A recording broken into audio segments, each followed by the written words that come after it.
फिर जब मैं क्योंकि मैं कानून का स्टूडेंट हूं और मैं ये बताता चलूं कि आर्टिकल 370 उसी सूरत में इसको एब्रोगेट किया जा सकता था कि यहाँ पर असेंबली की रिकमेंडेशन होती, उसमें लफ्ज़ लिखा है कॉन्स्टिट्यूट असेंबली, तो कॉन्स्टिट्यूट असेंबली तो है नहीं, अलबत्ता स्टेट असेंबली अगर इसको रिकमेंड करती कि आप इसको एब्रोगेट करिए तो वो लीगल होता। अब सुप्रीम कोर्ट में भी इन्हीं इशू पर डिस्कस होना है कि क्या अगर in absence of state assembly and state council क्या बगैर रिकमेंडेशन के पार्लियामेंट इसको एब्रोगेट कर सकती थी, ये सुप्रीम कोर्ट को डिसाइड करना है।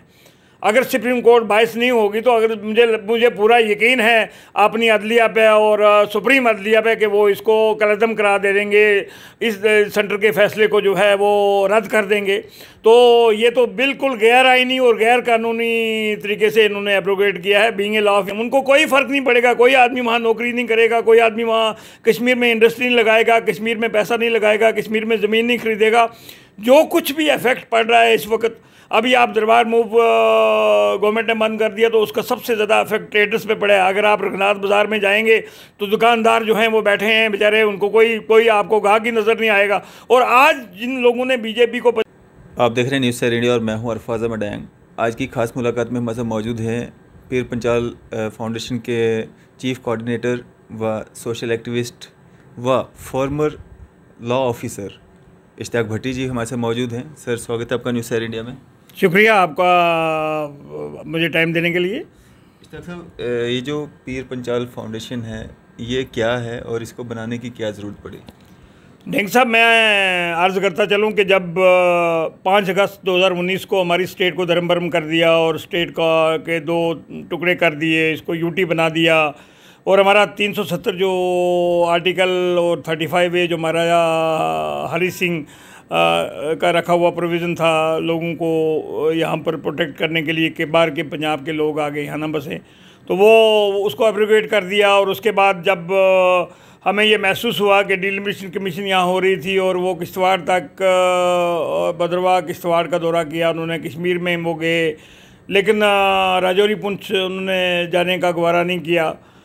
और जब ये कोविड था तो कोविड में हमने देखा तो हमें हमारे हॉस्पिटल में ना ऑक्सीजन थी, ना ऑक्सीजन कंसंट्रेटर थे, ना वेंटिलेटर मशीनें थी, ना दूसरा कोई। तो हमारा जो मेंबर ऑफ पार्लियामेंट था उसने भी कोई ख़ास ध्यान नहीं दिया हमारे जोरी पुंछ में, तो डेवलपमेंट के काम भी सारे रुके पड़े थे। तो हमें ये महसूस हुआ कि क्यों ना हमारा एक ऐसा फोरम होना चाहिए जो राजौरी पुंछ के हितों की बात करे, राजौरी पुंछ की इशू पे बात करे और हमें भी कोई पूछे कि यार आप भी कोई कहीं जम्मू कश्मीर में बसते हैं। जी, तो सर ये जो पीर पंचाल फाउंडेशन है ये क्या सिर्फ राजौरी पुंछ या उस एरिया में काम करेगा या डोडा किश्तवाड़ वगैरह उस एरिया के लोगों को भी अपने साथ जोड़ना चाहेगा? डेंग साहब, जहाँ तक पीर पंचाल फाउंडेशन का ताल्लुक है तो हमने डिस्ट्रिक्ट रियासी और राजौरी और पुंछ को मिला के ये पीर पंचाल तो वैसे हिमाचल से शुरू होता है, चनाब वैली के लोग भी हमारे साथ ही हैं।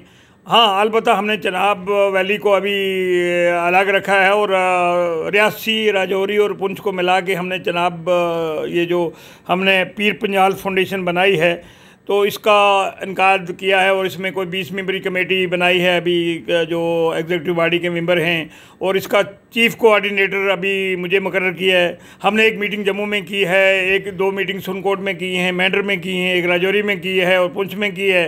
तो हम तमाम लोगों से सपोर्ट हासिल कर रहे हैं, तमाम लोगों से राय ले रहे हैं कि हमें आगे चल के क्या करना चाहिए। तो हमारा पीर और इसमें जो जावेद अहमद राना साहब हैं, एक्स MLA मेंढर, वो अभी फ़िलहाल इसकी सरपरस्ती कर रहे हैं। तो हमारा मतलब ये है कि एक तो हमारी डिमांड ये है कि हमें अलग से डिवीज़न होना चाहिए, राजौरी पुंछ पीर पंचाल डिवीज़न होना चाहिए रियासी को मिलाकर। तो दूसरी डिमांड हमारी ये है कि रेस्टोरेशन ऑफ द स्टेट जो 4 अगस्त 2019 को स्टेट की पोजीशन थी वो बहाल की जाए।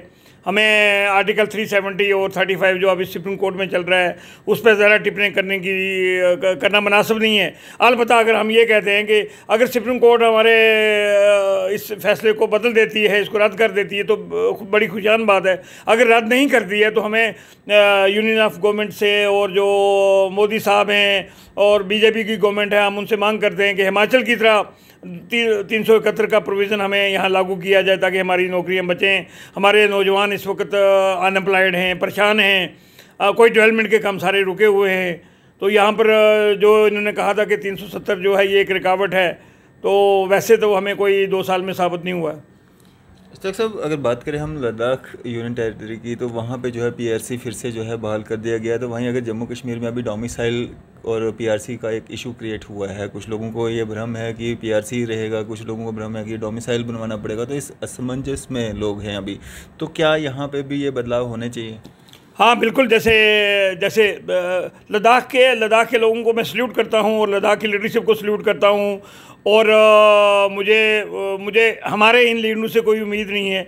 जब इन्होंने all parties meeting prime minister साहब ने बुलाई थी, तो इनको वहाँ पर एक आवाज़ में इन वन वॉइस इनको कहना चाहिए था कि हमारे, अगर आप इस वक्त और कुछ नहीं कर सकते हैं तो आप ये कीजिए कि हमारे नौजवान लड़के जो अनएम्प्लॉयड हैं, पढ़े लिखे हैं, एग्रीकल्चर ग्रेजुएट्स हैं, डॉक्टर हैं, इंजीनियर हैं, टेक्नोक्रेट्स हैं, तो उनकी नौकरियों के लिए कुछ कोई एश्योरेंस लेनी चाहिए थी ऑल पार्टी मीटिंग में। पीआरसी जैसे लद्दाख के लिए इन्होंने बहाल कर दिया है। और मैं तो कहता हूँ कि आर्टिकल 370 जो लद्दाख के लिए गवर्नमेंट ऑफ इंडिया ने बहाल कर दिया है, उनकी नौकरियाँ भी प्रोटेक्ट हो गई, उनकी ज़मीनें भी प्रोटेक्ट होंगी, उनका पीआरसी जो पहले परमानेंट रेजिडेंट सर्टिफिकेट हुआ करता था 35A के तहत, तो वो तो बहाल कर दिया है। हम भी चाहते हैं कि ये भेदभाव क्यों है? अगर लद्दाख के लिए आपने किया तो वो भी यूनियन टेरिटरी है और जम्मू कश्मीर भी यूनियन टेरिटरी है। तो मैं पीर पंजाल फाउंडेशन के फोरम से, आपके चैनल की वसादत से गवर्नमेंट ऑफ इंडिया से ये मांग करता हूँ, लेफ्टिनेंट गवर्नर से ये मांग करता हूँ कि हम उसी पैटर्न पर, लद्दाख के पैटर्न पर हमारी पीआरसी बहाल होनी चाहिए। हमें डोमिसाइल नहीं चाहिए, हमारी नौकरियां प्रोटेक्ट होनी चाहिए और हमारी लैंड लॉज जो ज़मीनों के कानून हैं, यहाँ पर कोई आदमी बगैर लीज़ के कोई आदमी यहाँ ज़मीन ना ले सके, तो तभी हमारा यहाँ पर हमारी आइडेंटिटी, हमारा तशख़्ख़ुस, हमारा लोगों का जो बहाल हो सकेगा। अदरवाइज़ यहाँ पर इतनी फ्रस्ट्रेशन है नौजवान लोगों में और लोगों में कि वो ये चाहते हैं कि हमारी ज़मीनें भी गई, हमारी नौकरियां भी गई, हमारा सब कुछ गया, हमारा तशख़्ख़ुस भी गया, हमारी आइडेंटिटी भी गया, तो हमें मिला क्या? तो इस तरह से कभी कभी कुछ आवाज़ें ऐसे भी उठती रहती हैं, कुछ पॉलिटिकल पार्टीज़ की तरफ से, कुछ ऑर्गेनाइजेशंस की तरफ से, खासकर जम्मू डिस्ट्रिक्ट में अगर हम बात करें, कि जम्मू को जो है अलग स्टेट बना दिया जाए। आप एक लॉ ऑफिसर रिटायर्ड हुए हैं, रहे हैं, और क्या ऐसा संभव है कि जम्मू को जो है अपना अलग स्टेट जो है वो बनाया जा सकता है? यहाँ पर जब इन्होंने यूटी बनाई, और मुझे इस कहने में कोई गरेज हासिल नहीं है कि कुछ लोगों की यहाँ पर कोशिश है और अंदर से अंदर उनका एक ये कॉन्स्पिरेसी चल रही थी कि फर्दर स्टेट को तोड़ा जाए और जम्मू को एक स्टेट का दर्जा दिया जाए और इसको डोगरा स्टेट या डोगरा रियासत या जो भी इसको नाम देंगे तो उसको रियासत। तो मैं ये कहता चलूँ कि चनाब वैली और राजौरी पुंछ का जो इलाका है, इंक्लूडिंग रियासी, पीर पंजाल रीजन, हमने ना जम्मू स्टेट की कभी मांग की है, ना हम इसको सपोर्ट करेंगे ना। और अगर कोई ऐसा फर्दर स्टेट को तोड़ने का कोई अगर इनका कोई ख्याल है, कोई आइडिया है, कोई प्रोग्राम है, तो हम उसकी मजम्मत करेंगे और हम उसकी डट के मुखालफत करेंगे। और हमारा जहाँ तक पीर पंजाल और चनाब वैली का तल्लक है, हम जम्मू कश्मीर को, लद्दाख को वही रियासत चाहते हैं जो 4 अगस्त 2019 को है। हम फर्दर इसकी on caste base, on religion base, on regional base हम इसकी फर्दर कोई डिवीज़न नहीं चाहते हैं। हम चाहते हैं कि जम्मू कश्मीर रियासत जो 4 अगस्त 2019 को है, पीर पंजाल फाउंडेशन जो है वो उसकी रेस्टोरेशन ऑफ द स्टेट की मांग करता है और वही उसको सपोर्ट करता है। अगर जम्मू स्टेट का कभी कोई प्रोग्राम बना, कोई इसका मूव बना, तो हम इसकी डट कर मुखालफत करेंगे। इस तरह से क्या एक मैसेज आप देना चाहेंगे आम जनता के लिए? तो डेंग साहब, मेरा मैसेज ये रहेगा कि मैंने पहले भी जैसे कई प्रोग्राम में, इंटरव्यू में कहा है कि मैं जम्मू के लोगों से, बाशूर लोगों से ये गुजारिश करता हूँ कि जब 370 आर्टिकल तोड़ा, वो तो बीजेपी के मैनिफेस्टो में था, उनके प्रोग्राम में था, लेकिन मुझे उस चीज़ का इतना अफसोस नहीं है कि जितना इन्होंने जो हिंदुस्तान की, मुल्क की, जम्मू कश्मीर एक ताज होता था रियासत, उसको तोड़ के धर्म भरम करके और उसकी तशख़्ख़ुस, उसकी आइडेंटिटी ख़त्म की। हम चाहते हैं कि रेस्टोरेशन ऑफ द स्टेटहुड हो और अगर 370 नहीं तो 371 हिमाचल की तरह हमें कानून पार्लियामेंट पास करके दे ताकि हमारी नौकरियां प्रोटेक्ट हो सकें, हमारे बच्चे, हमारी ज़मीनें प्रोटेक्ट हो सके। मैं आपको बताता चलूं कि जम्मू कश्मीर जो है ज़्यादा जंगलात पे और डेजर्ट पे मुश्तमिल है। यहाँ पर ज़मीनें जो काश्तकार जो एग्रीकल्चर ज़मीन है बड़ी कम है। तो महाराजा हरि सिंह का मकसद यही था कि यहाँ लोगों के पास ज़मीनें कम हैं, अगर ये पंजाब के लोग, बाहर के लोग आके यहाँ ज़मीनें खरीदेंगे तो हमारे लोग कहाँ जाएंगे। तो मैं जम्मू के बाशूर अवाम से गुजारिश करता हूँ कि ये 370 का इफेक्ट कश्मीरियों को बिल्कुल नहीं है। उनको कोई फ़र्क नहीं पड़ेगा, कोई आदमी वहाँ नौकरी नहीं करेगा, कोई आदमी वहाँ कश्मीर में इंडस्ट्री नहीं लगाएगा, कश्मीर में पैसा नहीं लगाएगा, कश्मीर में ज़मीन नहीं खरीदेगा। जो कुछ भी इफेक्ट पड़ रहा है इस वक्त, अभी आप दरबार मूव गवर्नमेंट ने बंद कर दिया तो उसका सबसे ज़्यादा इफेक्ट ट्रेडर्स पे पड़ा है। अगर आप रघुनाथ बाज़ार में जाएंगे तो दुकानदार जो हैं वो बैठे हैं बेचारे, उनको कोई आपको गाहक ही नज़र नहीं आएगा। और आज जिन लोगों ने बीजेपी को 25 सीटें दी थी, आज वो लोग ये कह रहे हैं कि सबसे ज़्यादा अगर नुकसान जम्मू को पहुँचाया तो बीजेपी ने पहुँचाया। इस तरह से जिस तरह से 370 और 35A की बात की आपने, तो बड़े सारे लोग ऐसे भी हैं जिनका ये मानना है कि इसको गलत तरीके से, इलीगल वे से जो है तोड़ा गया है। तो थोड़ा सा इसको बताएंगे कि कैसे, क्या होना चाहिए था और क्या हुआ है। बीइंग ए लॉ ऑफिसर, जब मैं क्योंकि मैं कानून का स्टूडेंट हूँ और मैं ये बताता चलूँ कि आर्टिकल 370 उसी सूरत में इसको एब्रोगेट किया जा सकता था कि यहाँ पर असेंबली की रिकमेंडेशन होती, उसमें लफ्ज़ लिखा है कॉन्स्टिट्यूट असेंबली। तो कॉन्स्टिट्यूट असेंबली तो है नहीं, अलबत्ता स्टेट असेंबली अगर इसको रिकमेंड करती कि आप इसको एब्रोगेट करिए तो वो लीगल होता। अब सुप्रीम कोर्ट में भी इन्हीं इशू पर डिस्कस होना है कि क्या अगर in absence of state assembly and state council, क्या बगैर रिकमेंडेशन के पार्लियामेंट इसको एब्रोगेट कर सकती थी। ये सुप्रीम कोर्ट को डिसाइड करना है। अगर सुप्रीम कोर्ट बाइस नहीं होगी तो अगर मुझे पूरा यकीन है अपनी अदलिया पे और सुप्रीम अदलिया पे कि वो इसको कलअदम करा दे देंगे, इस सेंटर के फैसले को जो है वो रद्द कर देंगे।